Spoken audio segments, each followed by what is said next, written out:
Әйтпесе көбі түсінбейді, ол қала тұрмақ ауылдағы кісіден сұрасаңыз, ой, осындай мал асырайын деп едім дейді, не болмаса осындай егістікпен айналысайын. Кісілер жалқау келмейді дейді. Ол қазақ жалқау деп жатқан бос сөз. Айттым ғой, қазақтың кәсібі ол жаңағы мал шаруашылық деген, ол саған жыл бойы демалыс жоқ, мейрам саған жоқ. Мал түсінбейді ғой сен оның мейрамыңды, оның күнделікті жұмысы бар да. Сен настроениең бар ма, денсаулығыңда жоқ болып сол күні ауырып қалсаң да сен оны бағуың керек. Сондықтан бүкіл семьясы кәсіби мамандықты түсіну керек та. Бірін ауыстырып көмектесіп жүреді.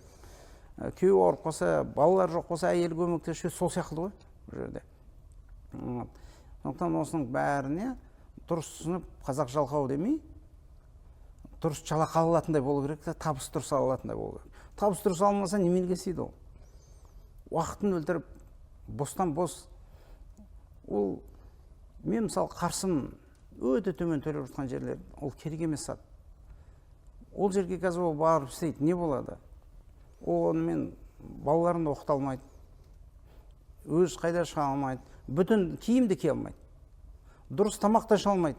Ол не деген сөз? Денсаулығы да кетеді, басқасы да кетеді. Немене керек ол адамды обал қылып?